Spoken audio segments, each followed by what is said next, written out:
Microsoft expert certification के इस course में आज हम सॉल्व करेंगे सेक्शन एक्सरसाइज 1.2 का प्रोजेक्ट 4 और उसके लिए हमने ये एक्सरसाइज फाइल ओपन कर लेनी है एक्सेल एक्सपर्ट 1-2B वर्कबुक। इस एक्सरसाइज फाइल को ओपन करने के लिए हम अपने एक्सरसाइज फोल्डर में जाएंगे और वहां पे ऑब्जेक्टिव 1 के इस फोल्डर में हमें ये फाइल मिल जाएगी। ये फाइल यहाँ पे मौजूद है एक्सेल एक्सपर्ट के नाम से। इसको मैं ओपन करता हूँ और इसको ओपन करने के बाद फिर हम इस पे जो टास्क हमें दिए गए हैं उसको हम सॉल्व करेंगे। यहाँ से मैं इनेबल एडिटिंग के ऊपर क्लिक करता हूँ और फिर हम चलते हैं अपने टास्क की तरफ।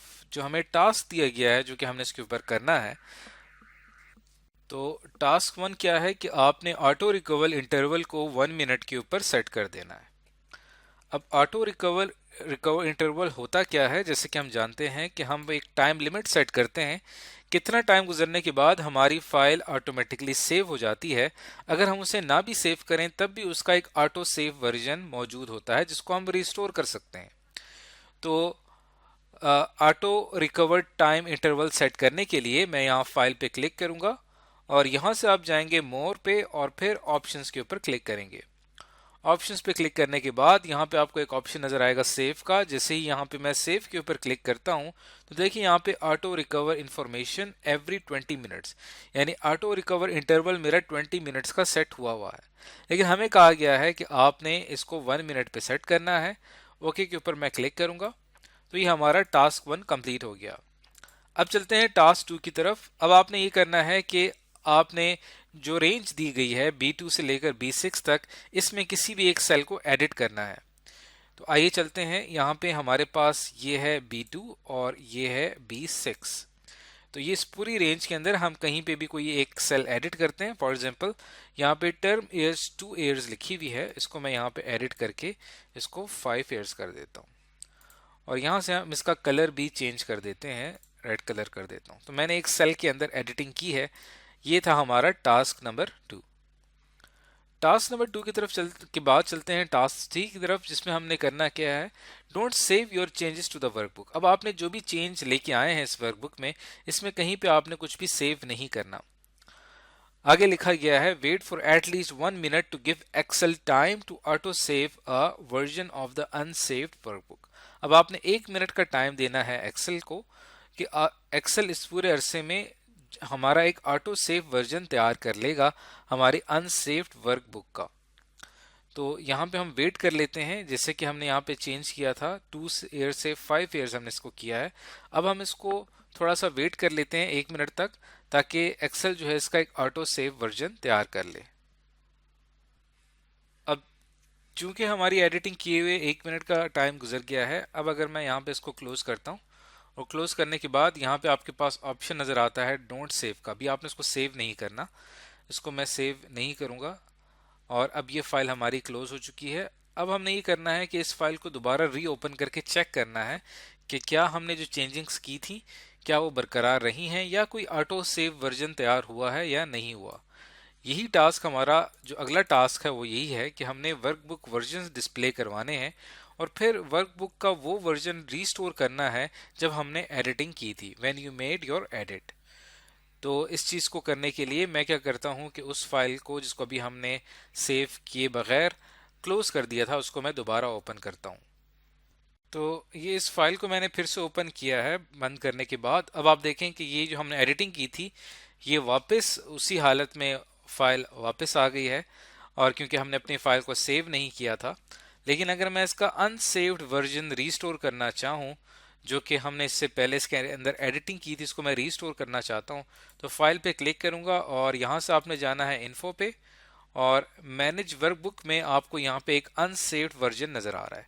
इसके ऊपर मैं क्लिक करूँगा तो यहाँ से ये देखिए हमारी फाइल रीस्टोर हो गई है। जो हमने एडिटिंग की थी वो वापस रीस्टोर हो गई और यहाँ पे लिखा हुआ आ रहा है recovered unsaved file, this is a recovered file that is temporarily stored on your computer.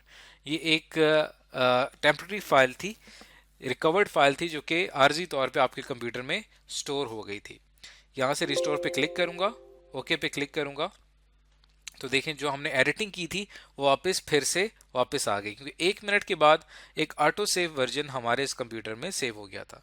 तो गलती से अगर मैं इसको सेव नहीं कर पाया और यहाँ से मैंने इसको डोंट सेव के ऊपर क्लिक किया तो आपने देखा कि हमने उसे फिर से रिकवर कर लिया। तो ये था हमारा टास्क नंबर 4। अब चलते हैं टास्क नंबर 5 की तरफ। In Excel, verify that formula calculations are set to automatic and iterative calculations are turned off। अब हम क्या करते हैं, एक्सेल की एक फाइल ओपन कर लेते हैं और उसकी हम एक जनरल सेटिंग हमने वेरीफाई करनी है कि फार्मूला कैलकुलेशन और सेट टू ऑटोमेटिक। तो अगर आप देखें यहाँ पे हमारे पास फार्मूलाज का सेक्शन है, ये कैलकुलेशन ऑप्शंस है हमारे पास, ऑटोमेटिक और मैनुअल, ये दो ऑप्शंस होते हैं। तो ये देखें ऑटोमेटिक के ऊपर सेट हुआ है। और आइटरेटिव कैलकुलेशंस, इनको जानना हो तो आप फाइल पे क्लिक करते हैं और मोर पे जाके ऑप्शंस पे क्लिक करते हैं। यहाँ पे आप देख सकते हैं कि आपके पास फार्मूलाज का एक सेक्शन मौजूद है और यहाँ पे आपके पास आइटरेटिव कैलकुलेशन डिसेबल हुई है। अगर मैं इसको इनेबल कर दूंगा तो आइटरेटिव कैलकुलेशन इनेबल हो जाएगी।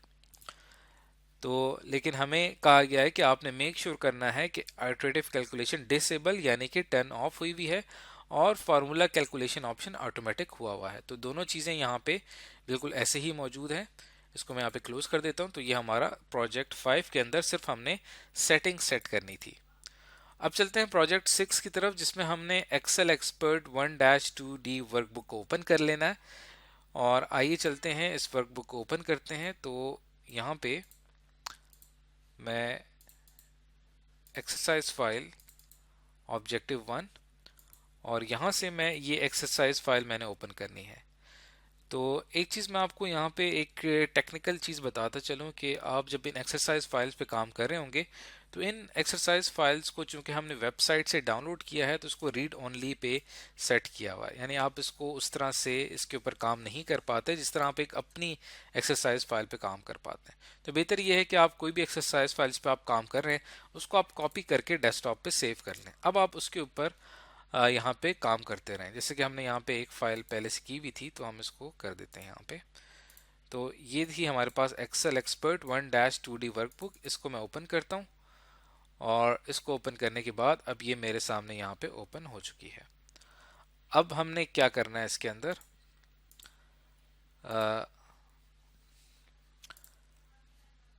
अगर तो यहाँ पे सर्कुलर रेफरेंस की वार्निंग आई होती तो हम उसे डिसमिस कर देते, लेकिन फिलहाल हमें यहाँ पे कोई वार्निंग ऐसी नहीं आई।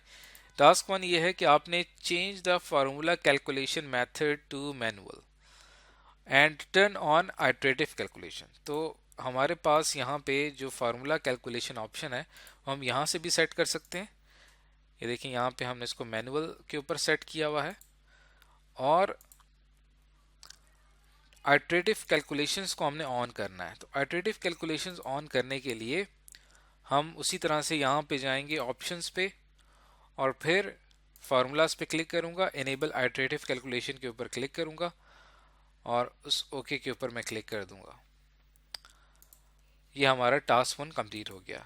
अब चलते हैं टास्क 2 की तरफ। Select cell C6। ये हमारे पास C6 सेल है, ये देखिए यहाँ पे हमें शो हो रहा है इसका लेबल। इसको सेलेक्ट करने के बाद which contains the circular reference formula, इसके अंदर सर्कुलर रेफरेंस फार्मूला है, यानी कि इसकी जो वैल्यू है, इस फार्मूला की जो वैल्यू है वो आगे चल के एक और फार्मूला में इस्तेमाल हो रही है। देखें ये है प्रॉफिट शेयरिंग और प्रॉफिट शेयरिंग या नेट प्रॉफिट के फार्मूला में इस्तेमाल हो रहा है जो कि है gross profit minus profit sharing, यानी इसकी जो वैल्यू है वो यहाँ पे इस्तेमाल हो रही है। तो इसकी जो वैल्यू अगर चेंज होगी तो उसका असर यहाँ पे भी पड़ेगा।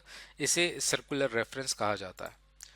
तो which contains the circular reference formula and manually calculate the formula result. अब हमने मैन्युअली कैसे कैलकुलेट करना है, इसके ऊपर अगर मैं डबल क्लिक करूं तो यहाँ पे एक फार्मूला अप्लाई किया गया है। फार्मूला क्या है कि प्रॉफिट शेयरिंग परसेंटेज जो कि 10% है, इसको मल्टीप्लाई कर दिया जाए नेट प्रॉफिट से। नेट प्रॉफिट आपको यहाँ पे दिया गया है, तो ये यहाँ पे एक फिक्स वैल्यू है, लेकिन नेट प्रॉफिट जो है वो डिपेंड करता है आपके ग्रॉस प्रॉफिट के ऊपर और प्रॉफिट शेयरिंग के ऊपर। तो ऑटोमेटिक मैनुअल कैलकुलेट करने के लिए सिंपल आपने यहाँ पे फार्मूला लिखा, ये सेल सेलेक्ट हुआ, मल्टीप्लाई, उसके बाद फिर ये सेल सेलेक्ट हुआ, एंटर प्रेस करूँगा तो यहाँ पे देखें 10,000 प्रॉफिट शेयरिंग हमारा यहाँ पे अप्लाई हो चुका है।